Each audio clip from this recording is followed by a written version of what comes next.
तो मैं अभिषेक SP sir स्वागत करता हूं आपका इस प्यारे से प्लेटफॉर्म टारगेट बोर्ड में। सभी को मेरी तरफ से गुड मॉर्निंग, जय श्री कृष्णा, राधे राधे, वालेकुम अस्सलाम, सत श्री अकाल, जिसका जो नाम सबका स्वागत।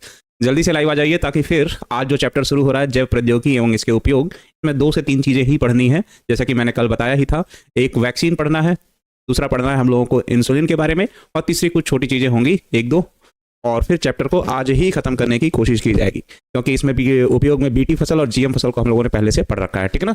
चलो बताइए सभी को गुड मॉर्निंग, नमस्ते, प्रणाम। बता बच्चा। मैं ठीक हूँ बच्चे। ड्रीम 480 प्लस तानिशा ठीक। रोहित कुमार जी गुड मॉर्निंग बच्चे। श्वेता सिंह ठीक है बच्चे, हेलो गुड मॉर्निंग। चलो MSK शाउद good morning sir, good morning. अगर तुम्हें याद करने का मीटर, कमेंट निकल गया। रोशन शर्मा गुड मॉर्निंग, हम पटना आ गए हैं सर। अच्छी बात है बच्चे। अगर तुम्हें याद करने का मीटर होता तो सबसे ज़्यादा बिल हमारा ही आता। अरे बाप रे, किसी ने लिखा। चलो प्रणाम शेर खान। अच्छा, इंसान ही रहने दो यार मुझे। मैं ठीक हूँ बच्चे। हैप्पी बर्थडे जिसके भी सिस्टर का जन्मदिन है आज। तो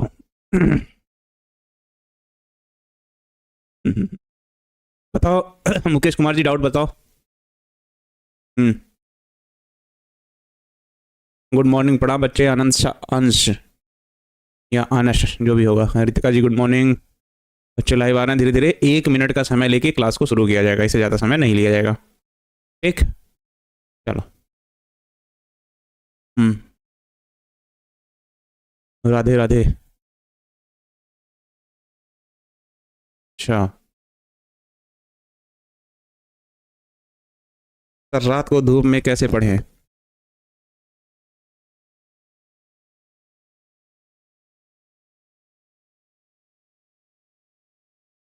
मेरे फ़ोन पे क्लास का मैसेज अभी पहुंच रहा। चलो क्लास को शुरू किया जाए, अब टाइम हो गया है। तो आज हम लोग पढ़ेंगे जैव प्रौद्योगिकी एवं उसके उपयोग, और जैव प्रौद्योगिकी एवं उसके उपयोग में आज जो हम लोग शुरू करेंगे वो शुरू करेंगे इंसुलिन से। तो मनुष्य के पाचन तंत्र में 3 अंग ऐसे होते हैं जो एक साथ पाए जाते हैं। पहला है क्या? पैंक्रियाज। दूसरा है क्या? लीवर। और तीसरा है गाल ब्लैडर। और तीनों ड्यूडेनम की सहायता से आपस में क्या होते हैं? जुड़े होते हैं। तो सबसे पहले समझने के लिए हम लोग उसको बना लेते हैं। ठीक है ना? पहले हेडिंग डालते हैं इंसुलिन।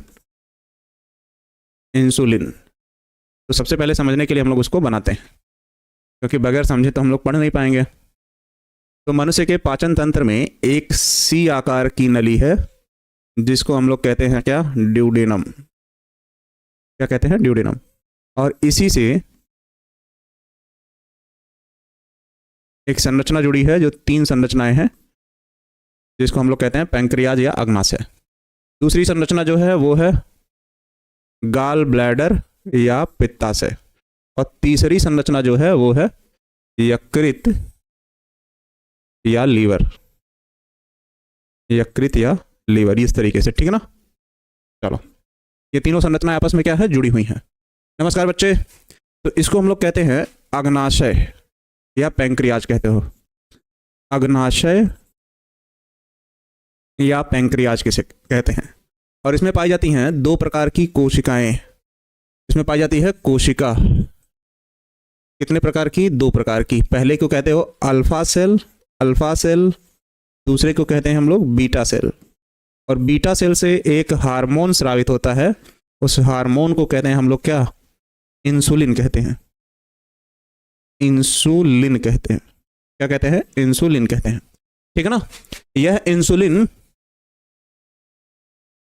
बताइए अमरजीत ब्रो जी, यह इंसुलिन स्रावित होकर कहाँ जाता है? हमारे रक्त में। और रक्त में पाया जाता है क्या? ग्लूकोज। क्या पाया जाता है? ग्लूकोज। और ग्लूकोज की मात्रा को ये क्या करता है? कम करता है, जिसके कारण हमें कौन सा रोग नहीं होता है? तो हमें मधुमेह, मधुमेह या इसी को हम लोग कहते हैं सामान्य भाषा में शुगर, शुगर, या इसको शुद्ध रूप से बायोलॉजिकल रूप से कहा जाता है diabetes mellitus. Diabetes, diabetes mellitus कहते हैं इसको। डायबिटीज मेलाइटिस कहते हैं। Diabetes mellitus. तो इसको 3 नामों से जाना जाता है कि ये क्या होता है, फिर नहीं होता डायबिटीज मेलाइटिस, दोनों अलग अलग शब्द है। या इसे सामान्य भाषा में क्या कह रहे हो, शुगर, या इसे सामान्य भाषा में एक और कहते हैं मधुमेह। डायबिटीज मेलाइटिस की हिंदी होती है मधुमेह। सर थोड़ा छोटा लिखिए। जय श्री सीता, वाह बच्चे, किस बच्चे ने लिखा, नाम निकल गया, पढ़ के अच्छा लगा। चलिए, औरतों को सम्मान मिलना सबसे जरूरी चीज़ है। मेरे हिसाब से जो व्यक्ति औरतों का सम्मान नहीं कर सकता वह खुद किसी सम्मान के हकदार नहीं है। सर अभी कैमरा क्या हो गया, कैमरे को आदर प्रणाम। चलिए, आदित्य राज जी ने शायद लिखा था, उसको क्या होता है, डायबिटीज नहीं होता है। तो अगर पूछे डायबिटीज मेलाइटिस या शुगर या मधुमेह किसकी कमी के कारण होता है, तो इंसुलिन की कमी के। इंसुलिन कहाँ से स्रावित होता है, तो बीटा सेल से। बीटा सेल किस में पाए जाते हैं, अग्नाशय में। इंसुलिन है क्या एक प्रकार का, तो यह एक प्रकार का क्या है, हार्मोन है। कुछ बच्चे कहते हैं हम अपने से लिख लेंगे, और कुछ बच्चे कहते हैं कि लिख दीजिए, तो इसको तो लिख ही रहे हो। फिर कह रहा है इंसुलिन को कितने भागों में विभाजित किया गया है, 2 भागों में। 2 भागों में विभाजित किया गया। पहले को कहते हैं NIDDM, पूरा नाम है नॉन इंसुलिन डिपेंडेंट डायबिटीज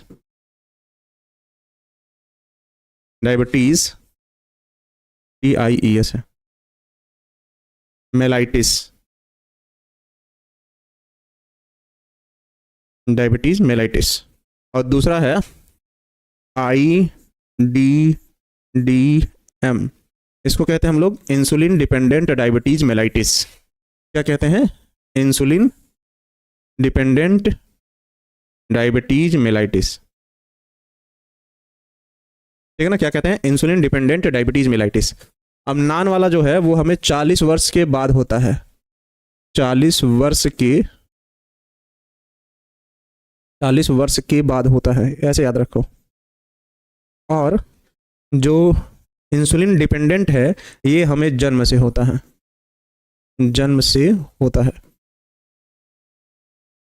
जन्म से होता है, ठीक। तो इंसुलिन कितने प्रकार का होगा, तो इंसुलिन होगा 2 प्रकार का, सॉरी इंसुलिन कह रहा है, इंसुलिन के द्वारा जो मधुमेह होता है वो 2 प्रकार का होता है, जिसे non insulin dependent diabetes mellitus कहते हैं। नॉन मतलब नहीं, इंसुलिन मतलब उस हार्मोन को कह रहा हूं, डिपेंडेंट मतलब आश्रित होना, डायबिटीज मेलाइटिस मतलब मधुमेह पे। तो जब कोई व्यक्ति पूरी तरीके से इंसुलिन पर आश्रित नहीं है, मतलब वो अपना मीठा खाना कम कर दे, दैनिक दिनचर्या सही कर दे, व्यायाम जाना शुरू कर दे, मतलब अपने शरीर में बहुत ज्यादा ऐसी क्रियाएं कर कंट्रोल करे जिसके कारण उसके रक्त में ग्लूकोज की मात्रा ना बढ़े, तो उस बीमारी को हम कहेंगे क्या, non insulin dependent diabetes mellitus. लेकिन कोई व्यक्ति है उसका प्रतिरक्षा तंत्र उसके ही अग्नाशय में उपस्थित बीटा सेल को यदि नष्ट कर दे रहा है, तो बीटा सेल जब नष्ट हो जाएगा जन्म से ही, तो उसके जन्म से ही उसके शरीर में क्या नहीं बनेगा, ग्लूकोज का निर्माण नहीं होगा, जिसके कारण उसके रक्त में ग्लूकोज की मात्रा निरंतर बढ़ती जाएगी और उसे जन्म से ही क्या होगा, शुगर होगा। चलो बताओ, ये बात समझ में आ गई कि नहीं, ये दोनों बातें समझ में आ गई कि नहीं, बताओ जल्दी से। तो क्वेश्चन ये पूछेगा, प्रश्न में ये पूछेगा इंसुलिन के निर्माण की क्रियाविधि या मधुमेह किसके कारण होता है, इसका सचित्र वर्णन करें। या तो पूछेगा इंसुलिन या पूछेगा मधुमेह।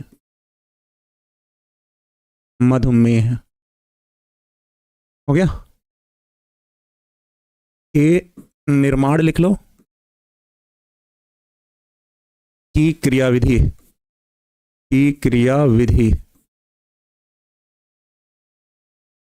का वर्णन करें, या पूछेगा इंसुलिन की कमी से होने वाले रोगों का वर्णन करें, या पूछेगा व्यक्ति के रक्त में ग्लूकोज की मात्रा बढ़ जाती है तो उससे कौन सा रोग होता है। तो इस तरीके से हम लोग लिखना शुरू कर सकते हैं, ठीक है ना। कुछ भी हो इंसुलिन से संबंधित तो यहां से ही शुरू करोगे, ठीक है ना। अभी समझ में आ गया, हाँ भाई तभी तो पढ़ा रहे हैं, ठीक। अगला कह रहा है ब्लड प्रेशर, यहां नहीं पूछेगा बच्चे, ठीक है ना। कह रहा है एक वैज्ञानिक है फ्रेडरिक सैंगर, ठीक है ना। कौन है, फ्रेडरिक सैंगर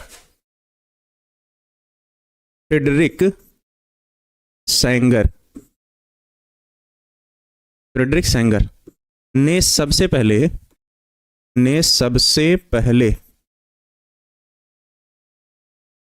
यह पता लगाया था कि मनुष्य के इंसुलिन में मनुष्य के इंसुलिन में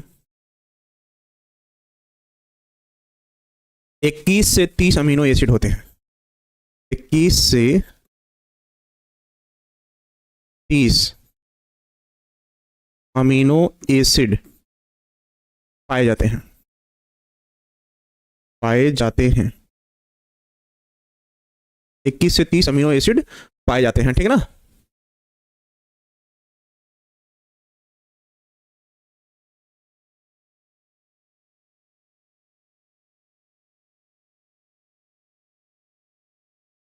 जिसके लिए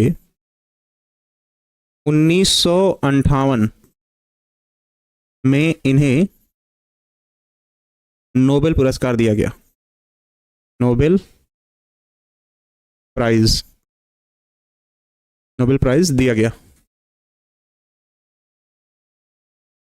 गया।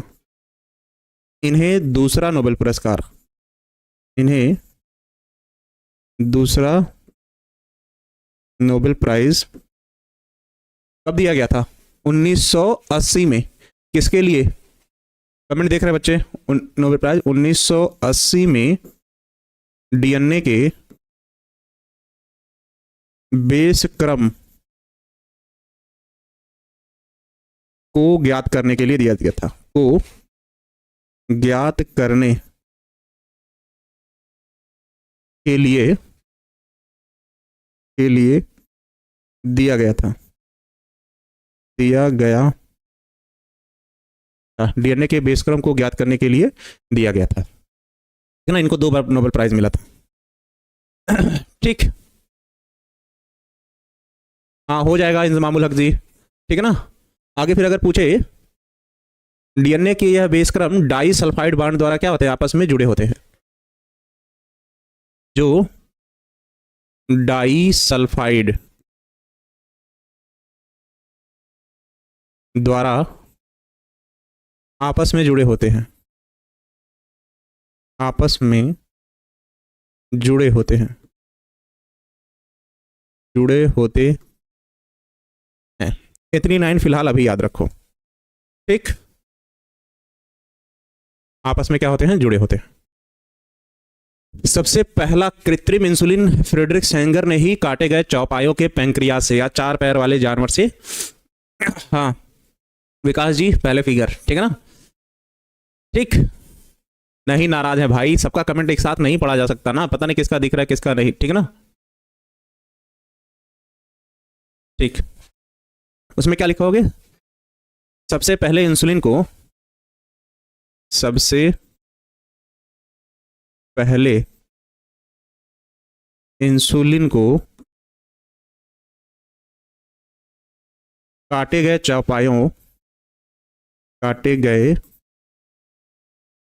चौपायों के अग्नाशय से तैयार किया गया था।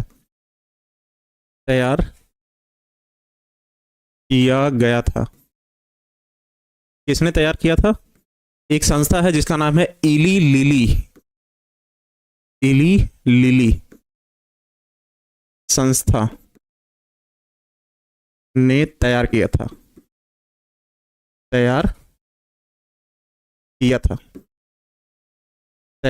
था। किसकी सहायता से अगर पूछेगा तो जैव प्रौद्योगिकी की सहायता से, जिसे नाम क्या दिया गया था? कोई बता देगा? ह्यूमिलिन, जिसे ह्यूमोलिन नाम दिया गया था।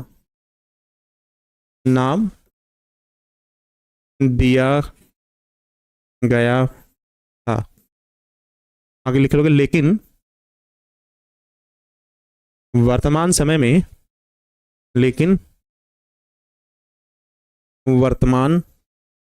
समय में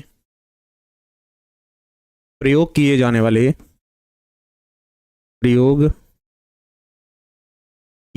वाले इंसुलिन को इंसुलिन को ह्यूमोलोग कहते हैं, ह्यूमोलोग कहते हैं। और सबसे पहला इंसुलिन किसने तैयार किया था? फ्रेडरिक सेंगर ने ही, ठीक है ना। होता है बच्चे। तो अगर लिखना होगा तो कौन सी संस्था बनाई थी? इली लिली। सबसे पहला इंसुलिन जो था ह्यूमोलिन, वर्तमान समय में प्रयोग किए जाने वाले तो इंसुलिन को हम क्या कहते हैं? ह्यूमोलोग कहते हो। नोबेल प्राइज, प्राइज में हम सी लिख दिए हूँ, जेड होगा यार। नोबेल प्राइज, ठीक है ना, नोबेल प्राइज 1958 में मिला था। और दूसरा वाला भी यहाँ भी जेड लिख दिया, चलो। दूसरा मिला है 1980 में। किसके लिए? डीएनए के बेस क्रम के लिए। और यहाँ पर क्या था? 21 से 30 अमीनो एसिड का पता लगाए थे। और इन्होंने ही सबसे पहले क्या किया था? इन्होंने ही सबसे पहले क्या किया था? मानव इंसुलिन को कृत्रिम रूप से, ठीक है ना, जाने सही लिखा है बच्चे, वो कभी कभी पेन उठाते वक्त ये आपस में जुड़ जाता है, तो इसलिए वो ऐसे दिखने लगता है, ठीक है ना। ये और कुछ नहीं है, ठीक। हाँ, ये लॉन्ग आंसर है बच्चे, ठीक है ना। तो इतनी टिप्पणी आप इंसुलिन पे जरूर लिखिएगा। और अगर पूछेगा इंसुलिन को किस विधि द्वारा तैयार किया जाता है, तो जैव प्रौद्योगिकी, क्योंकि चैप्टर में ये पढ़ रहे हो उसका उपयोग, तो उसका उपयोग हम इंसुलिन के निर्माण के लिए ही करते हैं, ठीक है ना। ये इतिहास पढ़ने का क्या फायदा? ये इतिहास पढ़ने का सिर्फ इतना ही फायदा है कि अगर ये क्वेश्चन एग्जाम में आएगा तो आप उसको लिख लोगे, ठीक है ना। तो अगर पूछेगा इंसुलिन पर या मधुमेह पर टिप्पणी लिखने के लिए, तो इतनी चीजें आप लिख सकते हो। इससे ज्यादा कोशिश मत कीजिएगा लिखने की, नहीं तो फिर आप ही का समय नुकसान होगा। और फिर जानते ही हो, समय नुकसान मतलब वही कहानी। और जैव प्रौद्योगिकी वाला निर्माण कैसे करोगे? एक जीवाणु लिए, एक कोशिका लिए अग्नाशय से, डीएनए निकाले, रेस्ट्रिक्शन एंजाइम से काटे, दोनों को जोड़े, फिर अपना संस्करण करा लिए। बात करते हैं सेम कहानी, कुछ बदलेगा नहीं, ठीक है ना। बायोटेक्नोलॉजी, बीएससी बायोटेक्नोलॉजी होता है बच्चे। देखो अभी ये गुड़िया वर्मा जी इंटर पास ही नहीं हुई और नीट के फॉर्म के बारे में पूछ रहे हैं। अगर बच्चा आप नीट में पहला रैंक भी ला दो ना, और अगर आपकी एज 17.5 साल नहीं है, तो आपका एडमिशन ही नहीं होगा। तो क्या आप 17.5 साल के हो? पहले पहले तो ये पता कर लो, ठीक है ना, फिर नीट पे जाना। और उससे पहली चीज, पहले आप क्या करो? 12th पास करो। पता चला उसमें फॉर्म भर दी, 12th फेल हो गए, तब भी नहीं होगा। सर लिख कर पढ़ाते हैं तो समझ में नहीं आता है। मुकेश जी लिखते हैं, भाई आप लोग उनके बारे में क्या राय देंगे? उन्होंने कहा कि सर जब आप लिख के पढ़ाते हैं तो समझ में नहीं आता है। चलिए, हाँ फिगर बनाना पड़ेगा भाई। अगला है वैक्सीन या टीका, वैक्सीन या टीका। तो सीधे सीधे मुझे ये बताओ, टीका या वैक्सीन किसे कहोगे? तो हमारे शरीर का एक प्रतिरक्षा तंत्र है जिसे कहा जाता है T4 लिम्फोसाइट कोशिकाएं, ठीक है ना। तो T4 लिम्फोसाइट कोशिकाएं जो होती हैं वो हमारे शरीर का क्या विकसित करती हैं? प्रतिरक्षा तंत्र विकसित करती हैं, जिसके कारण जब कोई रोगाणु या रोग उत्पन्न करने वाले जीव हमारे शरीर में प्रवेश करते हैं तो वो उनसे क्या करते हैं? लड़ने का कार्य करते हैं। अब होता क्या है कि कभी कभी हमारा प्रतिरक्षा तंत्र उन रोगाणुओं के विरुद्ध कमजोर पड़ जाता है, जिसके कारण वो रोगाणु क्या करते हैं? रोग फैलाने में सक्षम हो जाते हैं। जिससे बचने के लिए हम बाह्य रूप से, हाँ ठीक है बच्चे, रेशम खातून जी, जिससे बचने के लिए हम क्या करते हैं? बाह्य रूप से प्रतिरक्षा तंत्र को ग्रहण करते हैं, और उसी को हम लोग क्या कहते हैं? टीका कहते हैं। तो टीका एक प्रकार का प्रतिरक्षा तंत्र है जिसे हम बाह्य रूप से क्या करते हैं? ग्रहण करते हैं, ठीक है ना। सर आप क्वेश्चन को इतना डीप में क्यों समझाते हैं, बताओ।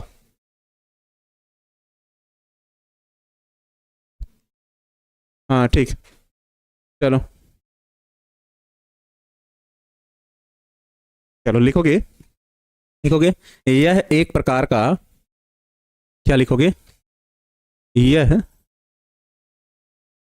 एक प्रकार का, यह एक प्रकार का प्रतिरक्षा तंत्र होता है, प्रतिरक्षा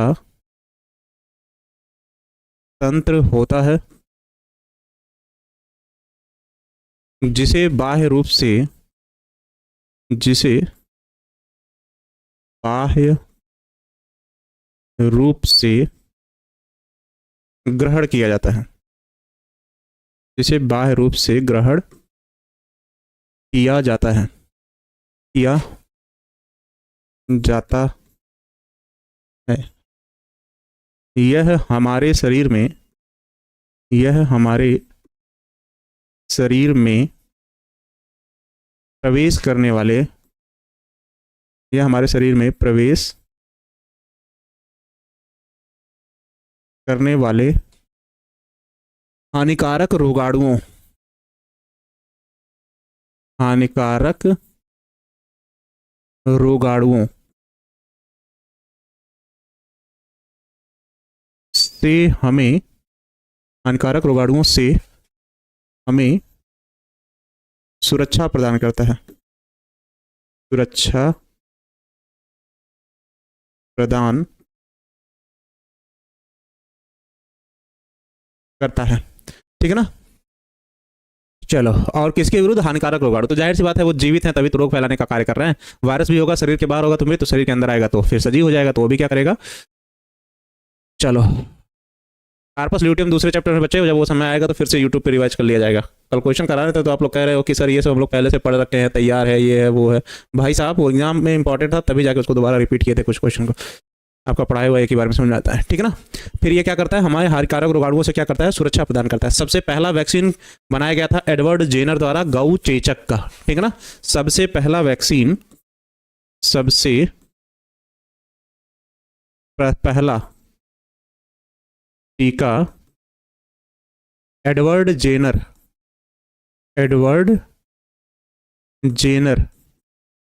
द्वारा तैयार किया गया था,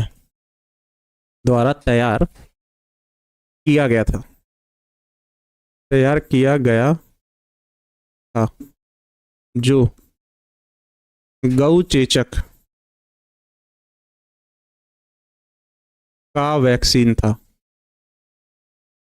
वैक्सीन या टीका भी लिख सकते थे। हाँ, ठीक है ना। तो सबसे पहला वैक्सीन किसने तैयार किया था? एडवर्ड जेनर ने। किसका? गौ चेचक का। और वैक्सीन क्या होता है? एक प्रकार का प्रतिरक्षा तंत्र है जिसे हम बाह्य रूप से क्या करते हैं? ग्रहण करते हैं। यह क्या करता है? हानिकारक रोगाणुओं से हमें सुरक्षा प्रदान करता है। बस इतना ध्यान रखना। ठीक है ना। अभिषेक सर हमारे यहाँ नेटवर्क प्रॉब्लम है। ठीक है, जब हम अंबानी के जितना पैसा कमा लेंगे तो आपके वहाँ टावर लगवा देंगे। ठीक है ना। चलो चलो, अगला हेडिंग क्या डालोगे? वैक्सीन के प्रकार, टीका का प्रकार। ठीक, पहला लिख लो मृत टीका, मृत टीका। दूसरा लिख लो सजीव टीका, या जीवित टीका भी लिख सकते हो, जीवित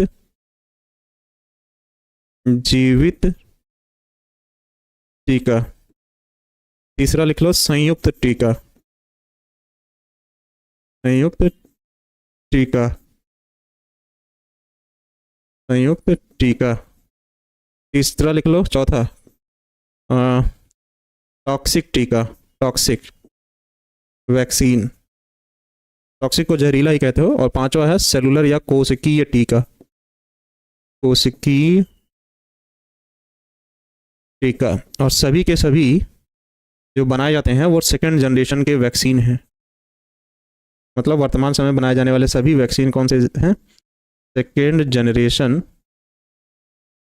द्वितीय पीढ़ी के, कहने का मतलब ये। ठीक है ना। वैक्सीन ये ऑब्जेक्टिव में पूछता है, सभी वैक्सीन कौन से हैं? द्वितीय पीढ़ी के वैक्सीन, द्वितीय पीढ़ी के क्या हैं? वैक्सीन के हैं। 5 नंबर में तभी तो लिख रहे हो भाई इतना।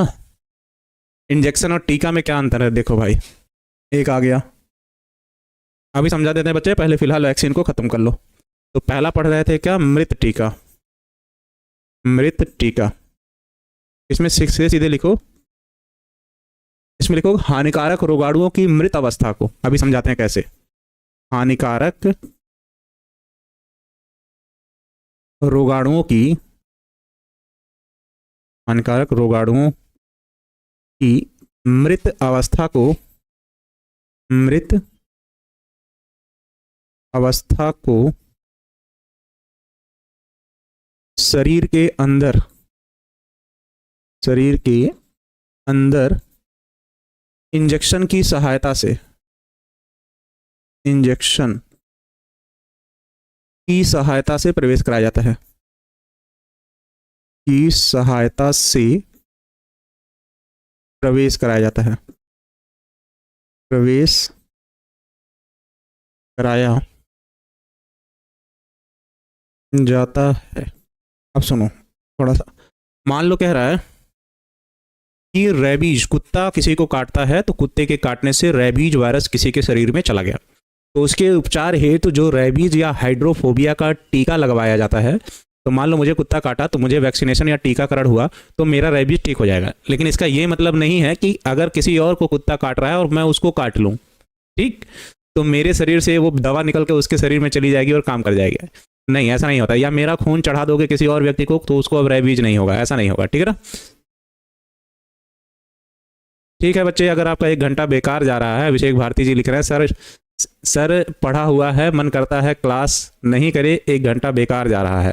तो बच्चा ये हमने ही पढ़ाया था आपको, मुझे अच्छे से याद है। तो अगर आपको लगता है कि ये बेकार जा रहा है आपका, तो समय का उपयोग कीजिए, सोइए आराम से 1 घंटा और, ठीक है ना। आराम से 8 बजे उठिए, तो उसका उपयोग कीजिए, आप उसको क्लास को छोड़ दीजिए, ठीक है ना। प्रवेश कराया जाता है तो उससे क्या होगा, वो किसी एक व्यक्ति के शरीर में ही कार्य करेगा, दूसरे व्यक्ति के लिए शरीर में कार्य नहीं करेगा।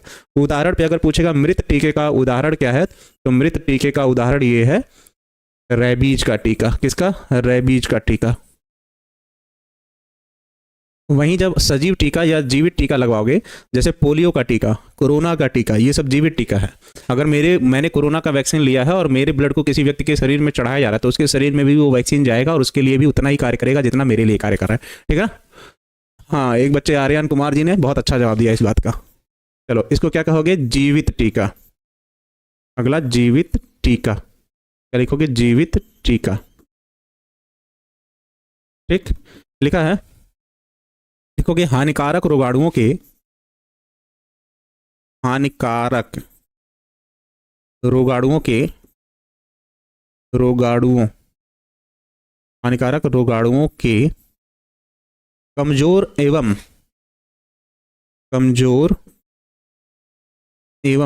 सजीव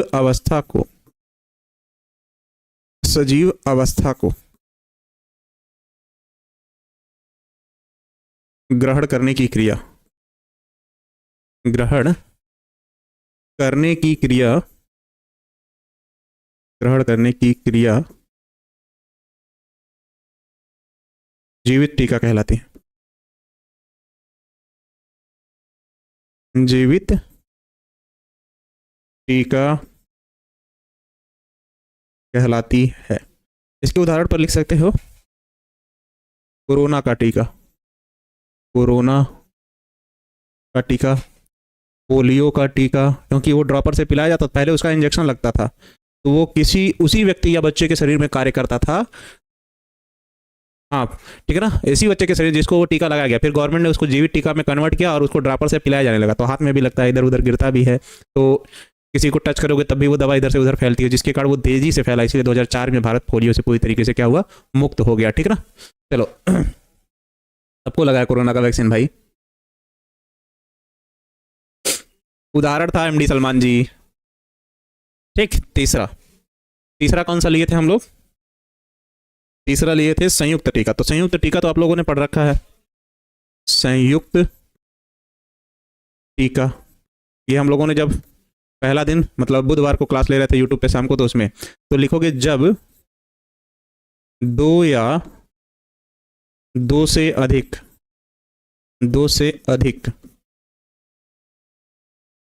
हो गया बीमारियों के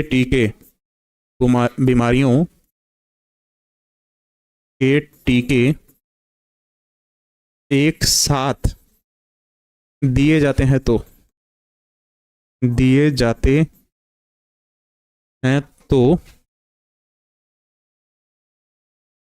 इसे संयुक्त टीका कहते हैं।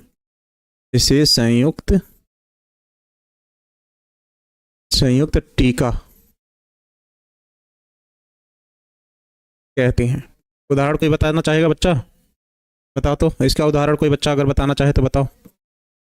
डीपीटी लिख दिया है, 12th दिव्या कुमारी जी ने डीपीटी पहले ही लिख दिया। उदाहरण डीपीटी वैक्सीन, डिप्थीरिया, परटूसिस और टिटनेस का वैक्सीन हम लोगों ने पढ़ा था बुधवार को, ठीक है ना। चलो, जीवित टीका इसी को दूसरे वाला है, और इसे कहोगे क्या? संयुक्त टीका, डीपीटी का टीका। नोटिफिकेशन अभी गया है, ऋषभ जी कह रहे हैं। नोटिफिकेशन मेरे सामने ही भेजा था, पर पता नहीं क्यों लेट जाता है, ठीक है ना। हाँ, चौथा है टॉक्सिक वैक्सीन। टॉक्सिक वैक्सीन कहने का मतलब जब कोई व्यक्ति को सांप काट ले, या एंटीडोट समझ लो एक तरीके से, ठीक है ना। लिखोगे यह टीका हमारे शरीर में बनने वाले जहरीले प्रवृत्ति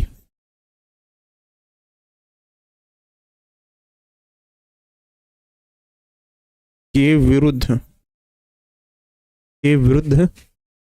कार्य करता है।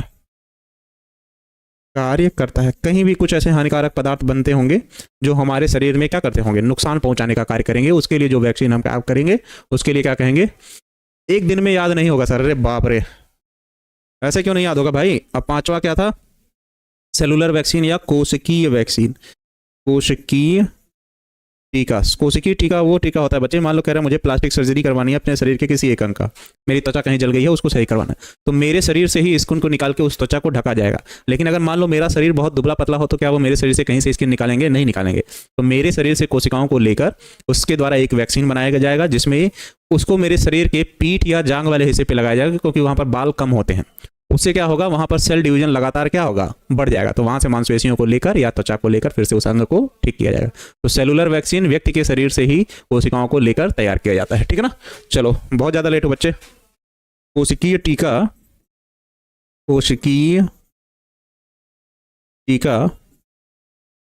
व्यक्ति के शरीर से कोशिकाओं को लेकर तैयार किया जाता है। कोशिकाओं को लेकर तैयार किया जाता है,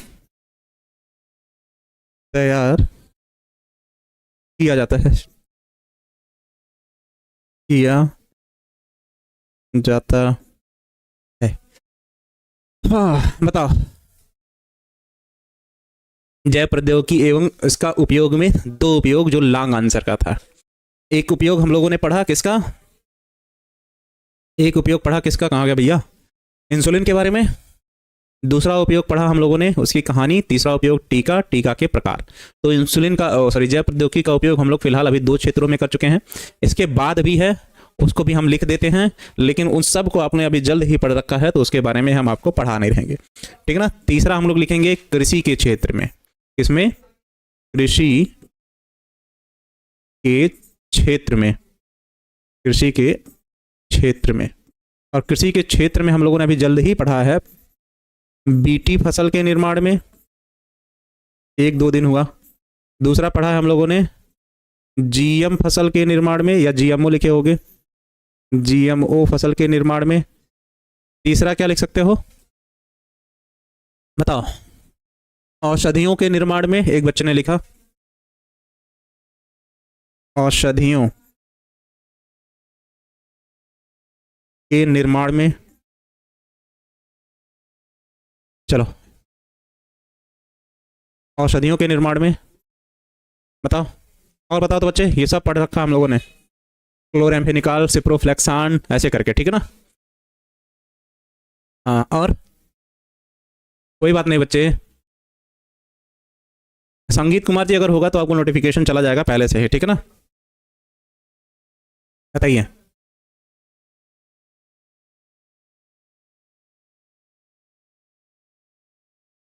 हाँ, जीन चिकित्सा में जीन चिकित्सा में मतलब कहने का क्या है, जीन थेरेपी। हाँ yes sir, yes sir, yes sir. चलो बताओ, और बताओ।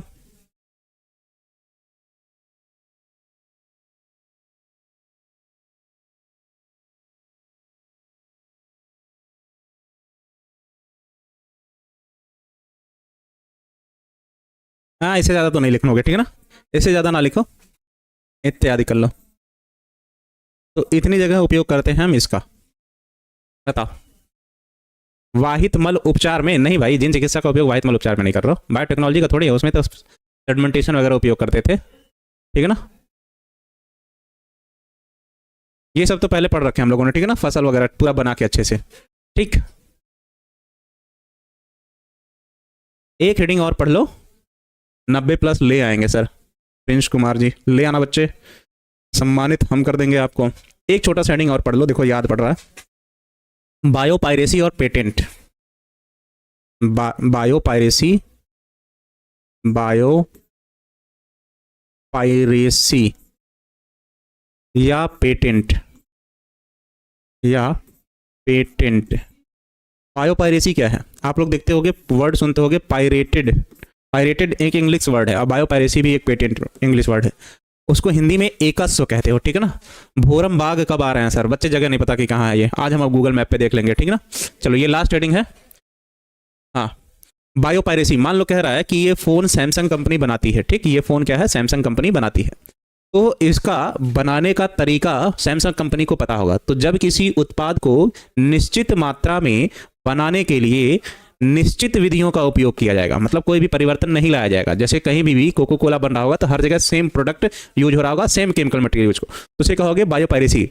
और उसको बनाने का अधिकार गवर्नमेंट द्वारा जब उसको मिल जाएगा, मतलब उसके प्रोडक्ट को कोई कार्बन कॉपी नहीं करेगा, तो उसे हम लोग कहेंगे पेटेंट। तो एक उत्पाद को बनाने के लिए जिस विधि का और जिस पदार्थ का उपयोग निश्चित मात्रा में किया जाता है उसे क्या कहते हो? बायोपायरेसी। और उस पर अधिकार प्राप्त करना उसे क्या कहते हैं? पेटेंट, ठीक है ना। चलो चलो, तो इसमें लिखा है, देखोगे क्या, जब किसी उत्पाद को बनाने के लिए, जब किसी उत्पाद को बनाने के लिए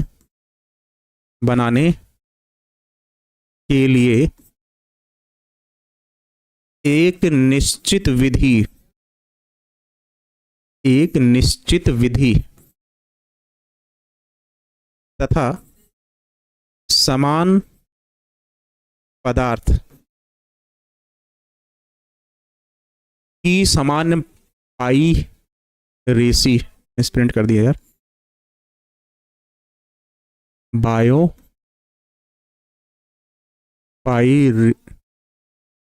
पायरेसी बनाने के लिए समान पदार्थ, जब किसी उत्पाद को बनाने के लिए एक निश्चित विधि तथा समान पदार्थ की समान मात्रा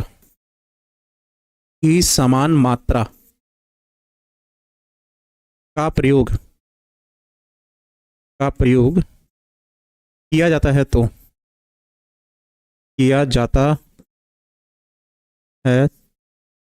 तो इसे बायोपायरेसी कहते हैं। बायोपायरेसी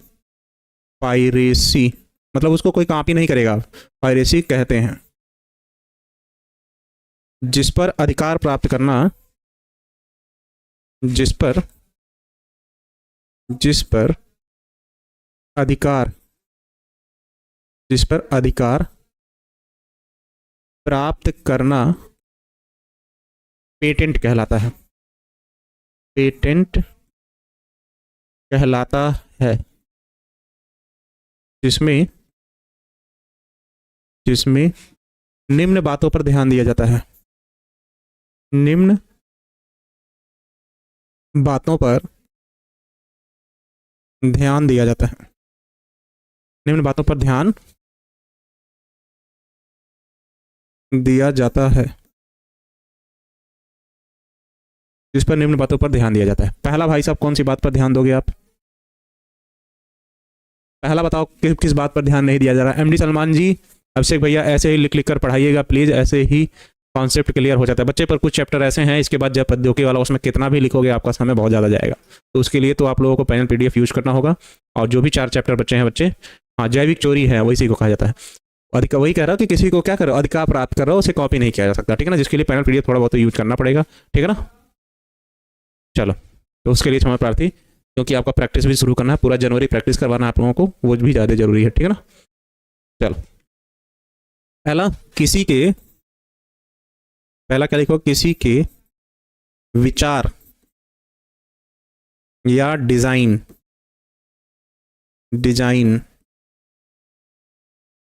को चुराया नहीं जा सकता है, को चुराया नहीं जा सकता है।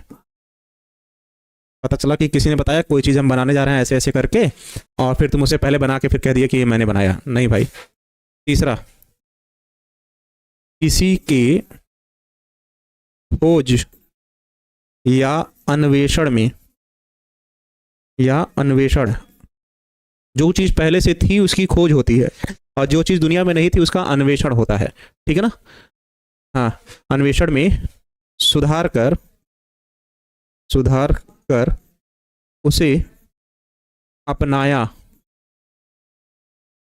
नहीं जा सकता है, नहीं जा सकता है। कहने का मतलब, दुनिया में सबसे पहले किसी व्यक्ति ने साइकिल बनाई, उसमें पैडल नहीं था, लेकिन अब पैडल होता है, तब ये थोड़ी कहा जाएगा कि और दुनिया में जो सबसे पहले जिसने साइकिल बनाई थी उसने नहीं, मैंने बनाया साइकिल क्योंकि हमने उसमें पैडल जोड़ा है, ठीक है ना। चलो, हाँ, चलो तीसरा क्या लिख सकते हो, तीसरा क्या लिखोगे, किसी के उत्पाद को, किसी के उत्पाद को कॉपी नहीं किया जा सकता है, कॉपी नहीं किया जा सकता है, नहीं किया जा सकता है। पहले टाटा नमक आता था तो लिखा रहता था ऐसे TATA, अब कंपनी ने क्या कर दिया, TATA, पर कोई कंपनी और उसको कॉपी करती है तो ऐसे कर देती है TATA। अब ध्यान से नहीं पढ़ोगे तो पता चला टाटा नमक मांग रहे हो, ये पकड़ा देगा। पहले एक टॉफी आती थी कच्चा आम, उसी का कार्बन कॉपी बना दिया गया कच्चा मैंगो, पर दोनों दो कंपनी है, एक नहीं है। तो उसने कहा कि हमने तो, आपने कच्चा आम लिखा था, हमने तो कच्चा मैंगो लिखा है। तो कॉपी करने का तरीका देखो कुछ इस तरीके से, ठीक है ना, उससे बच जाते हैं। जैसे उदाहरण के तौर पर क्या लिखोगे, एक दिन हम लोगों ने आपको बताया था, उदाहरण के तौर पर, भारत में बोई जाने वाली बासमती चावल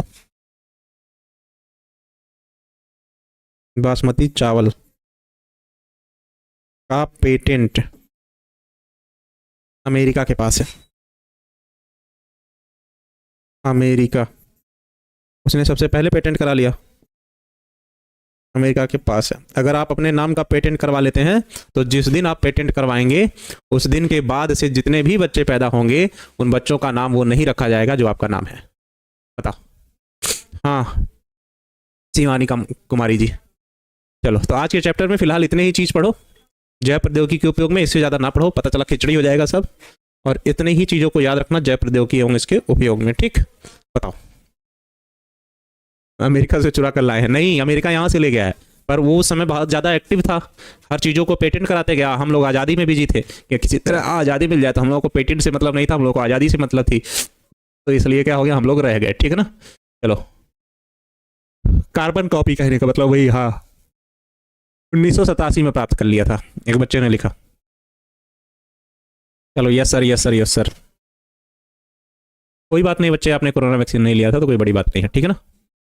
चलो, अब अमेरिका चोट्टा है ऐसा कह रहा है बच्चा। चलो, कुछ छूटा तो नहीं है फिलहाल, ठीक है। तो कल मिलते हैं इसी टाइम पे बच्चे, एक नए चैप्टर के साथ जिसको पारिस्थितिकी कहते हैं। तब तक के लिए नेताजी का सादर प्रणाम स्वीकार कीजिए।